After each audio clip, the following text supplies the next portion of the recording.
ثم أنزل عليكم من بعد الغم أمنة نعاسا يغشى طائفة منكم وطائفة قد أهمتهم أنفسهم يظنون بالله غير الحق ظن الجاهلية يقولون هل لنا من الأمر من شيء قل إن الأمر كله لله يخفون في أنفسهم ما لا يبدون لك يقولون لو كان لنا من الأمر شيء ما قتلنا هاهنا قل لو كنتم في بيوتكم لبرز الذين كتب عليهم القتل إلى مضاجعهم وَلِيَبْتَلِيَ اللَّهُ مَا فِي صُدُورِكُمْ وَلِيُمَحِّصَ مَا فِي قُلُوبِكُمْ وَاللَّهُ عَلِيمٌ بِذَاتِ الصُّدُورِ إِنَّ الَّذِينَ تَوَلَّوْا مِنكُمْ يَوْمَ الْتَقَى الْجَمْعَانِ إِنَّمَا اسْتَزَلَّهُمُ الشَّيْطَانُ بِبَعْضِ مَا كَسَبُوا وَلَقَدْ عَفَا اللَّهُ عَنْهُمْ إِنَّ اللَّهَ غَفُورٌ حَلِيمٌ صدق اللہ العظیم۔ غزوہ احد پر ہی یہ تبصرہ بھی چل رہا ہے، تو غم پہ غم دیا۔ آخری آیت میں ارشاد ہوا کہ تمہیں غم بالائے غم ملا۔ غم پہ غم کیا تھا؟ پہلا غم فتح شکست میں تبدیل ہو گئی، یہ غم یہ ہوا، اور دوسرا 70 آدمی شہید ہو گئے، یہ اس پہ زیادہ غم ہوا۔ پھر سب غموں پہ جو حاوی ہو گیا، جس نے سب کے دلوں کو جکڑ لیا، وہ کیا تھا کہ رسول اللہ صلی اللہ علیہ وسلم کی شہادت کی خبر پھیل گئی، کہ جس نے بالکل ہی دلوں کے اندر سے جان نکال دی، اور جو جدھر کا راستہ جس کو ملا وہ ادھر چلا گیا اور بالکل معطل ہو کے بیٹھ گیا۔ تو یہ سب کچھ کیوں ہوا؟ اللہ فرماتے ہیں اس لیے کہ تم نے شروع میں جو حکم کو پورا کرنے میں تاخیر کی، یا جہاں پہ رسول اللہ صلی اللہ علیہ وسلم نے تم کو بٹھایا تھا وہاں تم جمے نہیں، تو اس کا نتیجہ اس صورتحال میں تمہارے سامنے آیا جو آنکھوں سے تم دیکھ رہے تھے۔ پھر کیا ہوا؟ پھر دوبارہ اللہ نے تم پر احسان کیا، اس میں حکمتیں تھیں، اس کی عنایتیں بھی تھیں، اور ان عنایتوں اور حکمتوں کا کچھ تذکرہ ان آیات میں آ رہا ہے کہ شکست کیوں ہوئی۔ یہ تو سامنے تو یہ نظر آیا کہ اللہ کے رسول صلی اللہ علیہ وسلم کی بات نہیں مانی، اور نہ ماننے کی وجہ جان بوجھ کر نہیں تھی، یعنی اس میں صحابہ کرام سے اس کی توقع نہیں تھی کہ وہ نبی علیہ الصلوۃ والسلام کے کسی حکم کو جان بوجھ کر چھوڑ دیں، ایسا تو ہو نہیں سکتا، لیکن انہوں نے اپنے ذہن سے ایک اندازہ لگا لیا کہ یہ حکم اس وقت تک کے لیے تھا۔ لیکن جو لوگ جمے رہے، متنبع کرنے کے باوجود بھی دوسرے جو نہیں رکے، تو اس کا نتیجہ دو صورتوں میں سامنے آیا ہے۔ ایک تو جنگ کے دوران کمانڈر کی بات نہ ماننے کا یہ نتیجہ تھا، اور اس سے اوپر کہ اللہ کے رسول صلی اللہ علیہ وسلم کا حکم تھا، اس کو تم نے وائلیٹ کیا اور اس کی خلاف ورزی کی، تو نتیجہ یہ سامنے آیا۔ اور جب کبھی بھی آدمی، یہ مسلمان کے لیے قانون ہے خدا تعالیٰ کا، کہ جب وہ اللہ اور رسول کے حکم سے باہر ہوگا تو زمانے کی گردش اس کے اوپر شروع ہو جائے گی۔ آیات میں میسیج صرف جنگ احد کا ذکر تو نہیں، اس کے بعد یہ امت تو قیامت تک باقی رہنے والی تھی، تو فتح اور شکست کے بہت سے مرحلے بھی امت کی زندگی میں آئے اور آ رہے ہیں اور آئیں گے۔ ہر وقت ہی اگر فتح حاصل ہوتی تو لوگ سمجھتے کہ یہ دین برحق ہے، لہذا ساری دنیا ہی اسلام کو جوائن کر لیتی، لیکن شکست بھی اس کے ساتھ رکھی، اس کے ساتھ حکمتیں بھی جوڑ دیں۔ احد میں شکست کے دو پہلو سامنے آئے، مال غنیمت کو حاصل کرنے کی چاہت، جو انسان کی ایک فطرت ہے، ظاہر ہے کہ وہ فطرت ختم نہیں ہو سکتی، اس کا علاج بھی کرنا تھا اللہ تعالیٰ نے، کہ اللہ کی رسول صلی اللہ علیہ وسلم کہ جو خاتم الرسل ہیں اور افضل الرسل ہیں، ان کی جماعت کے دل میں دنیا کی میل جو تھوڑی آئی ہے، تو اس شکست کے ذریعے، اس شہادت کے ذریعے اس کو دھو کر ان کے لائق بنا دیں، کہ اس رسول کے لائق ایسی جماعت ہونی چاہیے کہ جن کے سینے میں دنیا کی محبت کا شائبہ بھی باقی نہ رہے۔ حکمتوں میں سے ایک حکمت یہ بھی شامل تھی اس میں،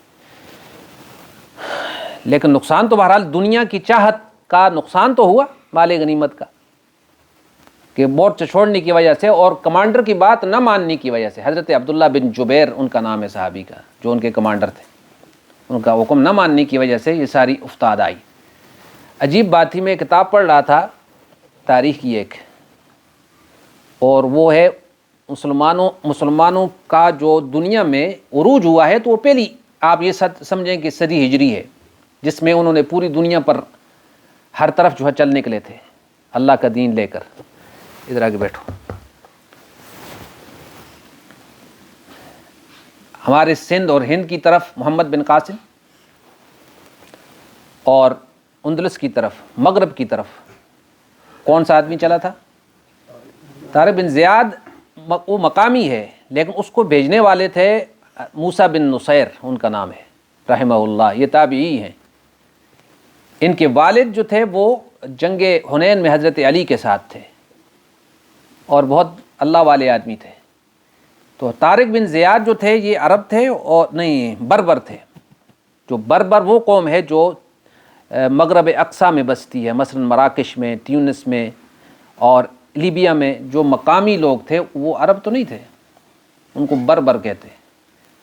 ان بربریوں میں یہ جو صلاح الدین ایوبی ہے یہ بھی بربری تھا۔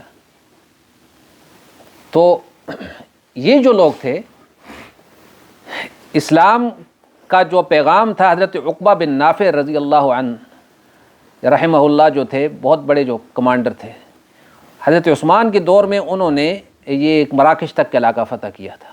اور آپ دیکھیں مراکش کو مغرب اقصیٰ کہتے ہیں۔ دیکھا ہے نقشہ آپ نے کبھی؟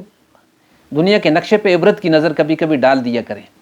اس کے سامنے ہے سمندر، جس کو عربی میں بہت سے نام ہے اس کے، انگلش میں کیا کہتے ہیں اس کو؟ پیسیفک، بحر اوقیانوس جس کو اردو میں لکھا جاتا ہے، بحر اوقیانوس، اور عربی میں کہا جاتا ہے بحر ظلمات، یعنی اندھیرا سمندر۔ یہ اسی کے قریب پہنچ کر حضرت عقبہ بن نافع نے گھوڑا ڈال کے کہا تھا کہ مجھے پتہ ہوتا کہ اس کے کنارے کوئی اور جگہ بھی ہے تو میں خدا کا پیغام وہاں تک لے کے چلا جاتا۔ اور اقبال کا وہ مشہور شعر شاید انہی کی اوپر فٹ آتا ہے نا کہ ہاں دشت تو دشت، دشت کس کو کہتے ہیں؟ یہ تش نہیں ہوتا کھانے والا، ہم تو ظاہر ہے کہ ذہن میں فوراً آتا ہے کہ شاید وہ نہیں، دشت کہتے ہیں خشک جگہ کو۔ دشت تو دشت ہیں، دریا بھی نہ چھوڑے ہم نے، بحر ظلمات میں دوڑا دیے گھوڑے ہم نے۔ تو یہ بحر ظلمات دنیا کا دوسرا بڑا دریا ہے پانی۔ اس کے آگے آپ دیکھیں گے تو آپ کو کوئی علاقہ نظر نہیں آئے گا، پانی پانی ہے دائیں بائیں۔ اور پھر کچھ جزیرے نظر آتے تھے، 33 کلومیٹر ہے یہاں سے لے کر جبل الطارق، جس کو جبرالٹر کہتے ہیں، جو طارق بن زیاد کے نام سے مشہور ہے جو جگہ، یہ اس سائیڈ میں ہے۔ یعنی مغرب اقصیٰ ختم ہوتا ہے افریقہ یہاں پہ، تو اس کے بالکل سامنے جو ہے وہ یورپ شروع ہو جاتا ہے۔ اور یورپ کا جو علاقہ ہے اس کو آج کل کیا کہتے ہیں؟ اسپین۔ آج کل یہ میڈرڈ، اسپین، فٹ بال زیادہ مشہور ہے نا ادھر کا، وہ میسی پیسی اور جو دوسری لوگ ہیں۔ آپ تو آج تو ہمیں وہاں سے آج ہمیں ملتے ہیں اپنے کیا کہتے ہیں اس کو جی، ہیرو۔ آج مسلمان قوم کے نوجوان ہیرو ان سے چن رہی ہے، ان کے کھلاڑیوں کو ہیرو بنا رہی ہے، اور کبھی ساری دنیا کے ہیرو ہم تھے۔ تو طارق بن زیاد وہاں پہنچے، جو قصہ ہو تو ظاہر لمبا ہے، میں اس قصے کو بیان نہیں کرنا چاہتا۔ ان کے ساتھ 7,000 آدمی تھے صرف، جب وہ بالکل ایک نئے انجان ملک میں داخل ہوئے۔ اور وہاں جا کر انہوں نے کیا کہا تھا؟ یہ کشتی جلانے کا واقعہ کوئی مورخین کہتے ہیں کوئی مستند نہیں ہے کہ کشتیاں جلا دی تھی نا، یہ کوئی مستند واقعہ نہیں ہے۔ میں اس پہ زیادہ بحث نہیں کرتا کہ اب ٹائم نہیں ہے اس پہ۔ تو وہاں پہ جا کر انہوں نے جو تقریر کی تھی اس میں یہ الفاظ ضرور تھے کہ دیکھو تمہارے پیچھے جو ہے وہ دریا ہے، تمہارے سامنے جو ہے وہ دشمن ہے، اور اب تمہیں صبر اور اخلاص کے ساتھ آگے ہی بڑھنا ہوگا۔ اور پھر واقعی انہوں نے 7,000 کے لشکر سے فتح پائی 1,00,000 پہ۔ اور پھر حضرت موسیٰ کو پتہ چلا، موسیٰ بن نصیر کو، کہ وہ تو آگے چلے گئے، ان کو نے فرمایا تھا کہ رکنا، زیادہ آگے نہ جانا کیونکہ نقصان نہ ہو جائے، لیکن وہ فتح کے جوش میں آگے ہی بڑھتے چلے گئے۔ تو پھر 5,000 کا لشکر لے کر خود گئے، اور ٹوٹل 12,000 آدمی تھے، جب بالکل ایک نئی زمین میں داخل ہوتے ہیں اور فتح پہ فتح حاصل کرتے ہیں۔ اور یہ واقعہ کب کا ہے؟ سن 92 ہجری کا۔ 92 ہجری، ہجرت 100 سال پورے نہیں ہوئے ہجرت۔ جو بات میں کرنا چاہتا تھا وہ یہ واقعہ نہیں تھا، اسی سرزمین میں مسلمانوں نے کوشش کی، اسپین کے ساتھ جڑا ہوا جو علاقہ ہے وہ کون سا ہے، جو ملک بالکل جڑا ہوا ہے، یعنی یہ تو پانی ہے سائڈ سے، اور جو پہاڑی سلسلہ ہے وہ جوڑتا ہے فرانس کے ساتھ، یعنی اسپین ہے، اسپین کے ساتھ فرانس جڑا ہوا ہے، پرتگال، اسپین اور فرانس یہ بالکل آپس میں جڑے ہوئے ملک ہیں۔ تو مسلمانوں نے پہلے بھی کوشش کی کہ ہم فرانس کو اور پرتگال کو اسلام کے زیر نگین لے کے آئیں، لیکن کوشش ناکام ہوئی۔ تو پھر ایک آپس کی لڑائیاں کرتے رہے، اور پھر بعد میں ایک کمانڈر انہوں نے بھیجے، موسیٰ بن نصیر نے، اس کا نام تھا عبد الرحمن الغافقی، کتابوں میں لکھا ہے اس کا۔ تو انہوں نے 60 یا 70,000 کا لشکر لے کر تیاری کر کے حملہ کیا فرانس پہ، اور وہ جو جگہ ہے اس کو فرانسیسی میں اس کا نام لکھا ہے اس شہر کا توق، اور وہاں پہ جو مشہور لڑائی ہوئی ہے، جس کو مورخین کہتے ہیں کہ دنیا کی 15 تاریخ ساز لڑائیوں میں سے ایک یہاں پہ ہونے والی لڑائی ہے۔ اس کا آپ کو پتہ ہے، یہ 15 تاریخ ساز لڑائیاں جس نے دنیا کا نقشہ بدل دیا، اور مسلمانوں کی ہسٹری یورپ میں بدل دی، کہ مسلمان جو فاتح بن کر داخل ہوئے تھے یہاں ان کے ساتھ کیا ہوا تورس میں۔ بیٹل آف تورس کہتے ہیں، عربی میں اس کو کہتے ہیں معرکہ بلات الشہداء، اور یہاں 70,000 داخل ہوئے، اور اس کے مقابلے میں جو مارشل نام کا آدمی جو تھا، بہت ایک غنڈا ٹائپ کا، تو وہ اپنی 2 لاکھ یا اس سے زیادہ فوج کے ساتھ، یا بعض کہتے ہیں 70,000 تھی اس کی فوج بھی، لاکھ ہوگی، وہ صحیح فگر تو بتا نہیں سکتا آدمی، لیکن یہاں پہ مسلمان پوری جرت کے ساتھ اور قوت کے ساتھ فتح کرتے ہوئے علاقے اس میدان تک پہنچے، بلات الشہداء تک، تو کے علاقے میں۔ یہاں پر 10 دن تک لڑائی ہوتی رہی، 10 دن تک لڑائی ہوتی رہی۔ 10ویں دن کسی نے خبر مشہور کر دی کہ بہت ان کے ساتھ جو فتح کرتے آئے تھے تو چھکڑوں پہ بہت بڑا سامان مال غنیمت کی صورت میں بھی ساتھ تھا، جو سٹوروں میں سٹور کیا ہوا تھا۔ اب ان کو پتہ چلا کہ جی کسی نے خبر مشہور کی کہ جی تمہارا مال لوگوں نے لوٹ لیا۔ اب میدان جہاد میں جب یہ بات سنی تو ہر آدمی مال بچانے کے لیے صفوں کو درم برم کرتا ہوا اپنے ٹھکانوں کی طرف دوڑ پڑا، اور عبد الرحمن الغافقی رحمہ اللہ ان کو پکارتے ہی رہے کہ لوگوں کیا کر رہے ہو تم، واپس مڑو، لیکن امیر کی اطاعت نہیں کی، اور مال کی کشش نے، مال غنیمت، دیکھیں یہاں بھی مال غنیمت تھا، مال غنیمت کی طلب نے اور اس کو بچانے کی فکر نے ان کو میدان جہاد سے اٹھا کر سائڈ پہ کر دیا۔ نتیجہ یہ نکلا کہ مسلمان تتر بتر ہوا، اور ان کافروں نے، عیسائیوں نے ان پہ حملے شروع کیے، اور کتابیں بعض تو کہتی ہیں کہ اکثریت 50,000 آدمی اس لڑائی میں شہید ہوئے۔ حالانکہ عیسائی بالکل تھک چکے تھے، ان کو لگتا تھا کہ 1-2 دن میں کام ختم ہو جائے گا اور ہمارا نام و نشان مٹ جائے گا، لیکن اس مال غنیمت کی آواز نے جیتا ہوا میدان ہرا دی، اور اس کا نتیجہ کیا نکلا؟ اس کا نتیجہ یہ نکلا کہ یورپ میں اسلام کا جو پیغام تھا یہاں آ کر رک گیا، سٹاپ ہو گیا۔ ایڈورڈ گبن جو مشہور مورخ ہے وہ کہتا ہے کہ یہ جو تاریخ کی لڑائی ہے اس نے مسلمانوں کی قسمت کا اور عیسائیوں کی قسمت کا، یورپ کی قسمت کا بھی فیصلہ کر دیا، کہ اگر یہ نہ ہوتا تو آج تمہیں آکسفورڈ میں قرآن اور بخاری شریف پڑھاتے ہوئے نظر آتے لوگ، لمبی جبوں والے اور داڑھیوں والے۔ یورپ یہ نہ ہوتا جو تم آج دیکھ رہے ہو۔ یہ اس پہ ایڈورڈ گبن کا تبصرہ ہے، جو بہت بڑا مورخ ہے، آپ دیکھیں اس کو، تاریخ پہ، فلسفہ تاریخ کا بہت بڑا آدمی اور نام شمار ہوتا ہے۔ آپ دیکھیں ہماری اس غلطی نے نقصان کیا کیا کہ دعوت اسلام کے راستے کو ہمیشہ کے لیے یورپ میں یہاں آ کر بند کر دیا، اور اس کا بیک گراؤنڈ کیا تھا؟ اپنے امیر کی اطاعت نہ کرنا اور مال کی محبت، وہ بھی مال غنیمت کی محبت۔ سیم اگر آپ اس کو جوڑیں تو مجھے تو ایسا نظر آتا تھا جیسے یہ احد میں جو واقعہ ہوا ہے بالکل یہاں واقعہ ہوا ہے۔ اور پھر یہ بھی ہوا کہ جب اگلی صبح ہوئی تو عیسائی اتنے حیران تھے کہ وہ کہتے میدان خالی کیسے ہو گیا ہے، وہ یہ سمجھتے تھے کہ مسلمان شاید کوئی جنگی چال چل رہے ہیں، لہٰذا جو ان کے ہاتھ آیا وہ لے کر انہوں نے کہا ان کا پیچھا مت کرو اور نکل جاؤ۔ لیکن ان کو بعد میں پتہ چلا کہ یہ تو اپنے ہاتھوں آپ ہی اپنے آپ کو کاٹ کے بیٹھے ہیں، اور اسی جنگ میں عبد الرحمن جو ان کے کمانڈر تھے ان کو تیر لگا اور وہ بھی شہید ہو گئے۔ تو یہ معرکہ تورس انگریزی میں اس کو کہتے ہیں، بیٹل آف تورس، اور بلاۃ الشہداء یہ عربی میں لکھا جاتا ہے، تو اس کو آپ پڑھیں اندلس کی تاریخ میں۔ یہ وہ عبرتیں ہیں کہ جب بھی آپ اپنے دائرۂ کار سے نکلیں گے، مال کی محبت میں قانون الہی کو توڑیں گے، تو آپ کی فتح شکست میں بدل جائے گی، اور آپ کا نقصان یہ ہوگا۔ آپ کا نقصان تو جو ہونا تھا وہ ہو گیا، لیکن جو دین کا نقصان ہوا اس کی تلافی ممکن نہیں ہے۔ تو یہ تو بیچ میں ایک استطرادن بات آ گئی، یعنی درمیان میں آ گئی بات جو دل اچانک لگ گئی، تو میں نے آپ کو بتا دی۔ یہ بھی عبرت کے لیے، آنکھیں کھولنے کے لیے ہے۔ واقعات اس لیے بیان ہوتے ہیں لعبرۃ لأولی الابصار، تاکہ عقل مندوں کو اس سے نصیحت حاصل ہو۔ قرآن صرف اس لیے نہیں ہے کہ ہم پڑھیں اس کو اور پھر لپیٹ کر جزدان میں رکھ دیں، یہ غور و فکر کی کتاب ہے۔ افلا یتدبرون القرآن، قرآن پہ غور کیوں نہیں کرتے؟ یہ ساری غور و فکر سے متعلق باتیں ہیں۔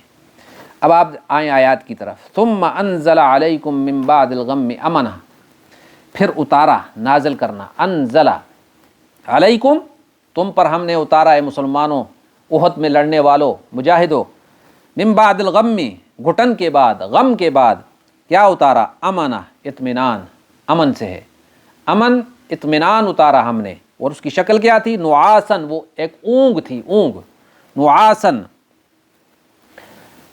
یغشا طائفۃ منکم، چھا رہی تھی ایک جماعت پر تمہاری، یعنی وہ اونگ تمہاری ایک جماعت پر عین میدان جنگ میں ان کو پکڑ رہی تھی۔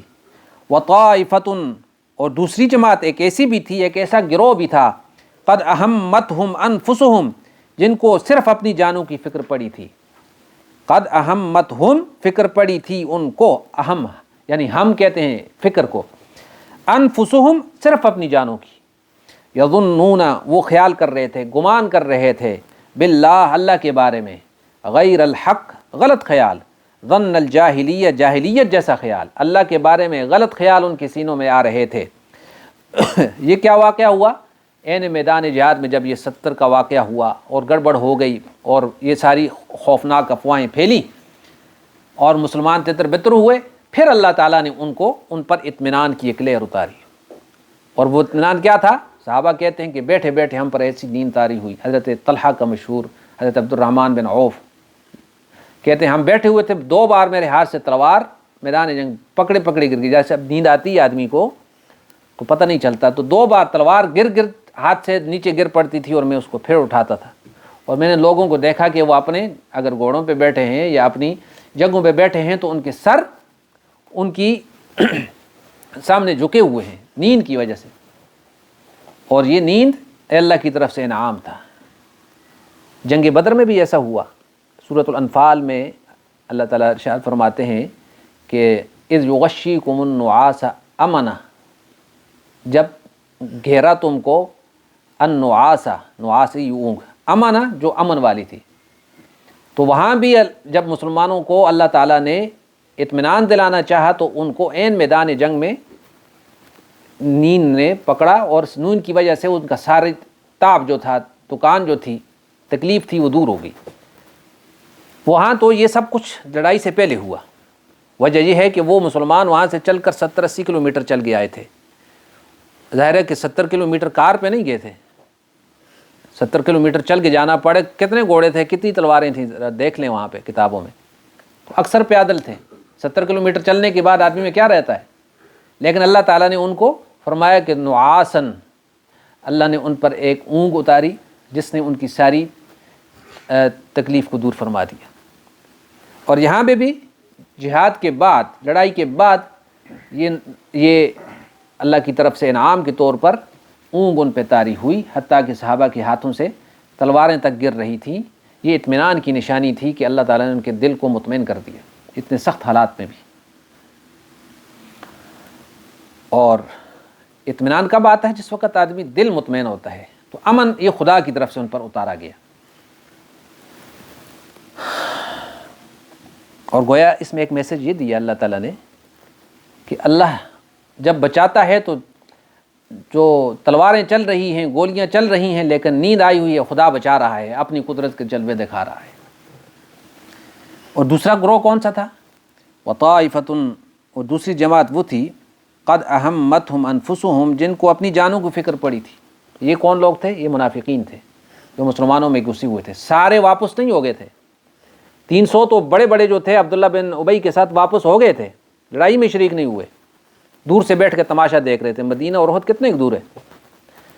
اور باقی جو تھے اندر کسی وجہ سے جو ساتھ آئے تھے ان پر بے اطمینانی کی کیفیت طاری تھی، ان پہ اونگ نہیں آئی. کیوں؟ جس وقت آدمی اندر سے بے اطمینان ہو، نیند کیسے آ سکتی ہے؟ قد اہمتہم انفسہم، ان کو صرف اپنی جانوں کے لالے پڑے تھے کہ ہاں پتہ نہیں ہمارا کیا ہوگا، رسول اللہ صلی اللہ علیہ وسلم کے ساتھ کیا ہوتا ہے، مسلمانوں کے ساتھ کیا ہوتا ہے، مدینے کے ساتھ، اس سے ان کی کوئی فکر نہیں تھی. ہمتہم انفسہم، صرف اپنی جان کی فکر تھی. یظنون، اور خیال کرتے ہیں، گویا خدا ان کے دلوں کے حال بیان فرما رہا ہے. یظنون باللہ غیر الحق، اللہ کے بارے میں غلط خیالات سوچ رہے تھے. کون سے خیالات؟ ظن الجاہلیہ، جیسے جاہلیت کے خیال ہیں. اور وہ کیا خیال تھے؟ اس پہ علماء نے لکھا کہ وہ خیال یہ تھا کہ اللہ کے رسول سچے نہیں ہیں، نعوذ باللہ، کہ انہوں نے تو وعدے کیے تھے کہ اللہ تمہاری مدد کرے گا، میں اللہ کا رسول ہوں، میں سچا ہوں. تو اگر یہ واقعی اللہ کے رسول ہیں تو مدد کیوں نہیں آئی پھر؟ یہ ظن الجاہلیہ ہے کہ ہر وقت مدد آئے کوئی ضروری نہیں، یہ امتحان بھی ہو سکتا ہے. حکمت الہی اپنی مدد کو روک بھی سکتی ہے. کسی کا شکست کھانا یہ اس کے اللہ کی نظر میں کمزور ہونے کی یا ایماندار نہ ہونے کی کوئی دلیل نہیں ہے. کسی کے کا فتح پا لینا یہ اللہ کے ہاں کوئی قبولیت کی علامت تھوڑی ہے. تو یہ ان کا غلط خیال تھا، ظن الجاہلیہ جس کو کہا، جاہلیت کا خیال تھا. اور زبان سے کیا کہتے ہیں؟ یقولون، اور یہ بھی کہتے ہیں حل لنا من الامر من شیء، کیا ہمارے لیے جنگ کے معاملے میں کچھ ہماری بھی چلے گی؟ حل لنا من الامر من شیء، یعنی اس سارے معاملے میں ہمارا کیا مرتبہ ہے، ہمارے لیے کیا کچھ ہے. یعنی جو رائے ہم نے دی تھی یا ہمارے بڑوں نے دی تھی کہ مدینے میں رہ کر لڑائی کریں، وہ تو مانی نہیں گئی. اور اس کا نتیجہ اندر سے یہ کہہ رہے تھے کہ نتیجہ بھی دیکھ لیا، شکست ہو گئی. تو یقولون حل لنا من الامر من شیء، یا اس کا معاملہ یہ شرح کی گئی حل لنا من الامر من شیء، یعنی جو ہمیں فتح کا وعدہ دلایا گیا تھا تو وہ کہاں ہے؟ حل لنا من الامر من شیء، ہمارے فائدے کی چیز کہاں ہے؟ تو اللہ نے کیا ارشاد فرمایا؟ قل ان الامر کلہ للہ، کہو بے شک معاملہ سارا اللہ کے لیے ہے. الامر کلہ للہ، حکم صرف اللہ کا چلے گا. یخفون، وہ منافقین چھپاتے ہیں، فی انفسہم، اپنے دلوں میں، ما لا یبدون لک، جو ظاہر نہیں کرتے آپ کے سامنے اے رسول صلی اللہ علیہ وسلم. ان کے دلوں کو ہم جانتے ہیں اور ہم آپ کو بتا رہے ہیں کہ یہ دلوں میں کیا سوچ رہے ہیں. کیونکہ منافقین کا طبقہ وہ ہوتا ہے کہ جب سارے جیت گئے تو یہ بھی کہے زندہ باد، ساتھ ہو گیا جی. اور اگر خدا نخواستہ شکست ہو گئی، اللہ کی حکمت کی وجہ سے لڑائی میں پانسا پلٹ گیا، تو یہ کہتے ہیں کہ نہیں جی شکر ہے ہم ان کے ساتھ نہیں تھے. سورۃ الاحزاب میں آپ تفصیل سے پڑھیں گے، سورۃ الانفال میں آپ دیکھیں گے منافقین کا چہرہ خدا نے کھول کھول کر بیان کیا ہے. تو یہاں بھی وہی مضمون ہے اور الفاظ کے ساتھ کہ یخفون فی انفسہم، اپنے دلوں میں وہ بات چھپاتے ہیں، ما لا یبدون لک، جو آپ کے سامنے ظاہر نہیں کرتے. اور وہ کیا ہے؟ یقولون، اب یہ دوسرا مقولہ ہے ان کا، کہتے ہیں دل میں، لو کان لنا من الامر، اگر ہوتا ہمارے لیے معاملے میں کچھ بھی، شیء، کچھ بھی، یعنی اس معاملے میں ہماری بھی کچھ چلتی، ہا ہنا ما قتلنا ہا ہنا، تو یہاں پر ایسے نہ مارے جاتے. یہ جو 70 مارے گئے ہیں، اگر ہماری رائے کو یہ اون کرتے، ہماری رائے مان لی جاتی، تو ما قتلنا ہا ہنا، ایسے بے دردی سے اور ایسے بے تکے نہ مارے جاتے یہاں پہ. یہ ظاہر ہے یہ کس واقعے کی طرف اشارہ ہے؟ عبداللہ بن ابی نے کہا تھا نا کہ مدینے سے باہر نکل کر آپ لڑائی نہ کریں، میری رائے یہ ہے کہ مدینے کے اندر رہ کے لڑائی کریں. تو اب جب یہ واقعہ ہو گیا تو وہ اور اس کے کارندے یہ کہنے لگے کہ یقولون لو کان لنا من الامر شیء. صحابی فرماتے ہیں کہ میں نیند کے عالم میں تھا کہ میں اس اس کا نام ابھی شاید یہاں پہ لکھا ہو تو میں بتاؤں، وہ خود تو نہیں تھا، اسی کے ٹکر کا ایک تھا جو منافق سردار،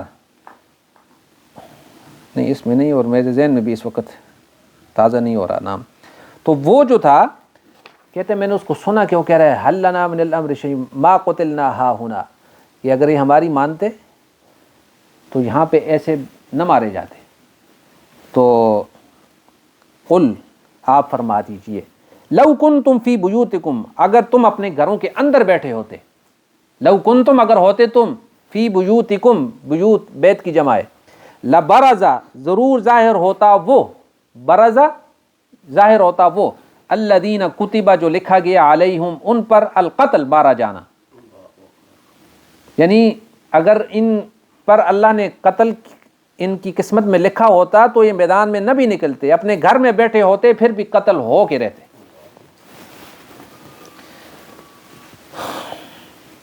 سب اختیار اللہ کا ہے، لوگ اپنے دلوں میں ایسی بات پوشیدہ رکھتے ہیں جس کو آپ کے سامنے ظاہر نہیں کرتے، کہتے ہیں ہمارا کچھ اختیار ہوتا تو ہم یہاں نہ مارے جاتے۔ آپ کہتے ہیں اگر تم اپنے گھروں میں ہوتے تب بھی جن لوگوں کے لیے مارا جانا مقدر تھا وہ ان مقامات کی طرف نکلتے جہاں وہ مارے گئے۔ الذین کتب علیہم القتل، جن پر قتل لکھ دیا گیا، یعنی جن کی قسمت میں لکھ دیا تھا کہ یہ مارے جائیں گے، تو الی مضاجعہم، ان کے لیٹنے کی جگہ کی طرف وہ نکلتے۔ لبرزہ کا تعلق ہے مضاجعہم کے ساتھ، یعنی وہ نکلتے اپنے قتل گاہوں کی طرف، ہر حال میں انہوں نے نکلنا تھا، تمہاری رائے ہوتی یا نہ ہوتی۔ خدا کی رائے یہی تھی کہ مارے جائیں، یہ شہید ہوں، تو تمہاری رائے کے باوجود بھی انہوں نے شہید ہونا تھا۔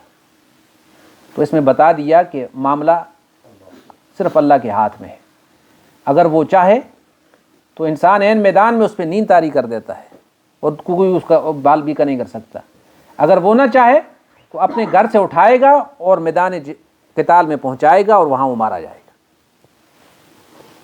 اس معاملے میں آپ اگر غور و فکر کریں گے تو آپ دیکھیں کتنے معاملات ہیں جن میں انسان سوچتا ہے کہ اگر ایسے ہوتا تو ایسے ہو جاتا، ایسے بچ جاتا، مرتے مرتے بچا، کہتے ہیں نا مرتے مرتے بچا، اور بچتے بچتے مر جاتا ہے، یہی ہوتا ہے انسان کا، مرتے مرتے بچتا ہے، بچتے بچتے مر جاتا ہے۔ تو یہاں بھی ارشاد یہ وہی میسج ہے کہ اگر ان کی قسمت میں جو موت لکھی ہوئی ہے، قتل لکھا ہوا ہے، تو انہوں نے ہر حال میں اپنی قتل گاہوں کی طرف نکلنا تھا۔ وَلِيَبْتَلِيَ اللَّهُ، تاکہ آزمائش میں ڈال کر جانے اللہ، مَا فِي صُدُورِكُمْ، جو تمہارے سینوں میں ہے، وَلِيُمَحِّصَ مَا فِي قُلُوبِكُمْ، تاکہ صاف کرے جو تمہارے دلوں میں ہے۔ اب اس کی وجہ بتائی کہ یہ سب کچھ ہوا کیوں۔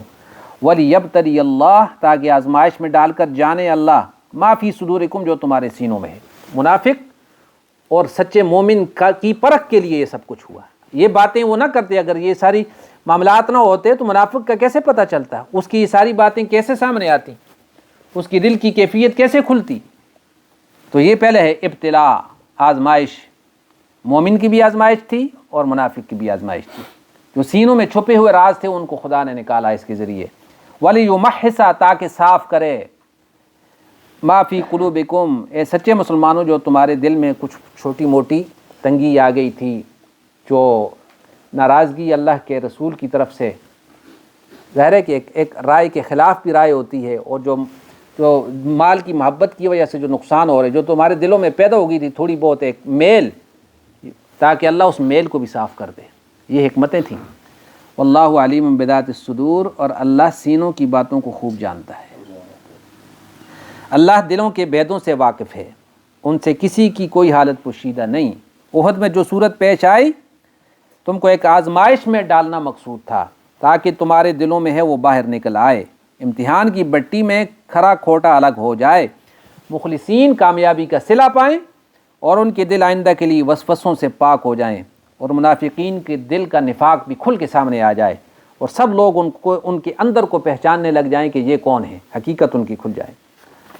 ان الذین تولوا منکم یوم التقى الجمعان، ان الذین، بے شک جنہوں نے، تولوا، کیا معنی کریں گے پیٹھ پھیری، واللہ پہلے بھی آئے گئی بات، تو جن لوگوں نے تم میں سے پیٹھ پھیری جنگ احد میں، غزوہ احد میں، منکم، تم میں سے اے صحابہ، یوما، جس دن، التقا، التقا بھیڑیں آمنا سامنا ہوا، الجمعان دو فوجیں، ایک کافروں کی تھی ایک مسلمانوں کی، جب آمنا سامنا ہوا تو تم میں سے جن لوگوں نے پیٹھ پھیری، انما استزلہم الشیطان، اس کی سوائے نہیں کہ شیطان نے ان کو پھسلا دیا تھا، ان کے پھسلانے کا سبب شیطان تھا۔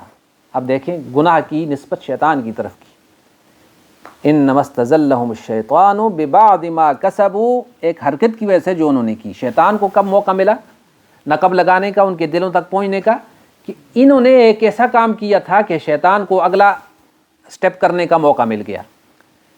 یہ استزلہ اس سے ملتی جلتی آیت ہے نا حضرت آدم و حوا کے قصے میں، فَأَزَلَّهُمَ الشَّيْطَانُ عَنْهَا، پھر پھسلا دیا ان دونوں کو شیطان نے، عنہا اس جنت سے، فَأَخْرَجَهُمَا مِمَّا كَانَا فِيهِ، اور پھر نکال ڈالا ان جنتوں سے جس میں وہ تھے۔ اس میں بھی پہلا سٹیپ کس کی طرف سے تھا؟ انسان کی طرف سے نا، کہ اس کے قریب نہ جانا، لا تقربا هذه الشجرة، درخت کے قریب نہ جانا، گئے تو اب شیطان کو موقع مل گیا، فَأَزَلَّهُمَ الشَّيْطَانُ، تو شیطان نے ان کو پھسلا دیا۔ یہاں پہ بھی آپ دیکھیں مضمون تقریباً اس آیت سے ملتا جلتا ہے، کہ جب دو فوجیں آمنے سامنے ہوئی تھیں تو ان میں سے تم میں سے جن لوگوں نے منہ پھیرا تھا وہ کیا تھا؟ انما استزلہم الشیطان، تو شیطان نے ان کو پھسلا دیا تھا، ببعض ما کسبوا، اس وجہ سے کہ انہوں نے جو کمایا تھا، اور وہ کمائی کیا کی تھی جس کی وجہ سے شیطان کو نقب کا موقع ملا؟ وہی کہ رسول اللہ صلی اللہ علیہ وسلم نے جو آرڈر کیا تھا کہ یہاں سے نہ ہلنا، انہوں نے اپنی مرضی کی، یہ اس کا نتیجہ شیطان کو موقع مل گیا، اور نتیجہ یہ نکلا پھر وَلَقَدْ عَفَا اللَّهُ عَنْهُمْ۔ اب اس میں جو تولو میں ہے کہ بہت سے صحابہ کرام تتر بتر ہوئے دائیں بائیں۔ حضرت عثمان رضی اللہ عنہ بھی وہ تھے جو میدان جہاد سے نکل کھڑے ہوئے تھے، اور بھی بڑے اجلہ صحابہ جو تھے نبی کریم صلی اللہ علیہ وسلم کے ساتھ، 7 انصاری اور 7 مہاجرین آخر تک جمع رہے۔ حضرت ابو دجانہ رضی اللہ عنہ، حضرت عبادہ بن صامت رضی اللہ عنہ، صدیق اکبر رضی اللہ عنہ، علی المرتضیٰ رضی اللہ عنہ، وہ کہتے یا رسول اللہ ہماری جانیں آپ کی جان پہ فدا ہیں، اور ہماری روح آپ کی روح پہ فدا ہے، جب تک ہم ہیں ان دشمنوں کو آپ کے قریب نہیں آنے دیں گے۔ وہ لڑتے رہے۔ حضرت طلحہ بن عبید اللہ جن کا ہاتھ شل ہو گیا تھا، واقعہ پہلے بھی آیا ان کا، یہ وہ لوگ تھے، کچھ تو شہید ہو گئے، منہم من قضا نحبہ ومنہم من ینتظر، حضرت انس بن نضر رضی اللہ عنہ، حضرت حمزہ رضی اللہ عنہ، اور بڑے بڑے صحابہ جو ہیں 70 آدمی جو شہید ہوئے، اور یہ جو 7 اور 7 14 آدمی تھے، یہ آخر تک نبی صلی اللہ علیہ وسلم کے ساتھ جمع رہے۔ اور کچھ غلبے کی وجہ سے، اصل میں جب آمنے سامنے سے ہوا تو میدان میں پتہ ہی نہیں چلا کیا ہو رہا ہے، افواہیں اور قتل، تو انسان بعض صحابہ جو تھے وہ نکل کھڑے ہوئے۔ تو حضرت عثمان رضی اللہ عنہ پر ایک چارج مصر کے جو باغی تھے، جو مدینہ منورہ پہ انہوں نے حملہ کر کے ان کو گھیر لیا تھا، تو ایک یہ بھی تھا کہ جی یہ احد کے دن بھاگ کھڑے ہوئے تھے حضرت عثمان، اور یہ بدر میں شریک نہیں ہوئے 2، اور تیسرا بھی کوئی چارج تھا میرے ذہن میں نہیں آ رہا۔ تو حضرت عبد الرحمن بن عوف نے اس کے جواب میں ارشاد فرمایا کہ بدر میں تو یہ ہوا کہ خود اللہ کے رسول صلی اللہ علیہ وسلم نے فرمایا کہ تم مدینے میں رہو، کیونکہ نبی اسلام کی بیٹی بیمار تھیں جو ان کی زوجہ تھیں، حضرت ام کلثوم تھیں رضی اللہ عنہا، اور نبی اسلام کے حکم کے بعد پھر جانے کی تو کوئی بات ہی نہیں تھی، اور خود بدر کے غنیمت میں حضرت عثمان کا حصہ ڈالا گیا کہ گویا یہ شریک ہیں، اور احد میں شریک ہوا، اور میں لڑائی کی سختی میں بھاگ کھڑا ہوا، لیکن قرآن نے ہمیں کہا وَلَقَدْ عَفَا اللَّهُ عَنْهُمْ، ہم نے ان کو معاف کر دیا۔ یہ آگے آیت ہے نا، وَلَقَدْ عَفَا اللَّهُ عَنْهُمْ، اور اللہ نے درگزر کیا، معاف کر دیا ان کو جو اس سختی میں دائیں بائیں نکل گئے تھے۔ تولو اس کا تعلق ہے جنہوں نے پیٹھ پھیر دی تھی۔ آپ دیکھیں دشمنان صحابہ کو جب اور موقع نہیں ملتا کہتے ہیں دیکھو احد میں بھاگ کھڑے ہوئے تھے، صفین میں بھاگ کھڑے ہوئے تھے، ہم ان سے یہ کہتے ہیں کہ وہ 70 شہید ہونے والے بھی انہی میں سے تھے، اور جن پہ تم تان کرتے ہو صدیق اکبر، وہ نبی علیہ السلام کے ساتھ آخر تک کھڑے رہے۔ یہ صحابہ میں سے، یہ صحابہ ہے نا، 70 جنہوں نے جانیں دے دی، 70 جو زخمی ہوئے، یہ کون تھے؟ اور عثمان کا اگر تم کہتے ہو رضی اللہ عنہ کہ انہوں نے میدان چھوڑ دیا، تو ہم یہ کہتے ہیں کہ یہی عثمان تھے کہ جن پہ اللہ کے نبی نے اتنا اعتماد کیا۔ یہ احد کے بعد ہوا یہ اعتماد، کب؟ جب ان کو بیت رضوان میں اپنا نمائندہ بنا کر بھیجا، اور جب ان کی شہادت کی خبر آئی تو فرمایا کہ سب میرے ہاتھ پہ موت کی بیعت کرو عثمان کا بدلہ لینے کے لیے، اور پھر آخر میں فرمایا کہ یہ میرا ہاتھ ہے، اور دوسرے ہاتھ کو رکھ کے فرمایا یہ عثمان کا ہاتھ ہے، میں اس کی طرف سے بیعت کرتا ہوں۔ جس کے ہاتھ کو، اپنے ہاتھ کو عثمان کا ہاتھ کلائیں، وہ ہاتھ غلط نہیں ہو سکتا۔ تو ہم ان کالوں سے یہ کہتے ہیں، دل کے کالوں سے، اور ان صحابہ کے دشمنوں سے، کہ تم جو کچھ بھی کرتے ہو کر سکتے ہو کرو، لیکن ان کا اللہ نے فرما دیا کہ وَلَقَدْ عَفَا اللَّهُ، ہم نے ان کو معاف کر دیا۔ اگر میں اور تو، زید اور بکر اور فلاں معاف نہ کرے تو کیا فرق پڑتا ہے؟ کوئی فرق پڑتا ہے جی؟ قرآن ان کو کہتا ہے وَلَقَدْ عَفَا اللَّهُ عَنْهُ، ہم نے تمہیں معاف کر دیا۔ ان اللہ غفور حلیم، بلا شبہ اللہ بخشنے والے اور بڑے تحمل والے ہیں، حلیم ہے، اللہ نے معاف کر دیا ہے۔ تو جو لوگ صحابہ پہ تان کا دروازہ کھولتے ہیں، ان کے لیے تو ہر جگہ پہ تانا ہے نا، وہ ان کی پیدائشی تانوں پہ ہوئی ہے، اور نعوذ باللہ صحابہ پہ لعنتوں پہ ہوئی ہے، جن کا مذہب ہی لعنتی ہو۔ اب پاکستان میں قانون عدالت نے، اسمبلی میں پاس ہوا، ایک معزز رکن نے کہ صحابہ کی توہین کرنے والا، ان کی طرف غلط الفاظ کا کہ انتصاب کرنے والے کو سزا دی جائے، تو سارے مسلمان خوش ہوئے اس سے، لیکن جو لوگ واقعی توہین کرنے والے تھے ان کو بڑی تکلیف ہے، جلوس نکال رہے ہیں، پریس کانفرنسنگ کر رہے ہیں، کبھی کیا کر رہے ہیں، کبھی کیا کر رہے ہیں۔ اور ایک اب نے دیکھا، وہی کہہ رہا نا کہ یہ تو احد میں باغ کھڑے ہوئے تھے، ہم ان کو مانیں؟ تو ہم نے کہا جو جمنے والوں کو کہاں مانا ہے تم نے؟ جمنے والے بھی انہی میں سے تھے، اور یہی وہی لوگ تھے جنہوں نے سندھ میں اور اندلس میں اور افریقہ میں اور قوقاز میں، دنیا بھر میں ایمان کا اور اسلام کا، جن کی وجہ سے ایمان کا نام لوگوں کو پتہ چلا کہ کیا ہے، ان کو تو تم مانتے نہیں، ان کو کہتے ہو نعوذ باللہ کافر ہے۔ اور خدا نے کہا وَلَقَدْ عَفَا اللَّهُ عَنْهُمْ، اللہ نے ان کو معاف کر دیا۔ اب جب بھی کوئی آدمی یہ کہے کہ جی فلاں صحابی نے یہ کیا، تو کہیں وَلَقَدْ عَفَا اللَّهُ عَنْهُمْ، اللہ نے ان کو معاف کر دیا۔ وَاللَّهُ غَفُورٌ حَلِيمٌ، اللہ غفور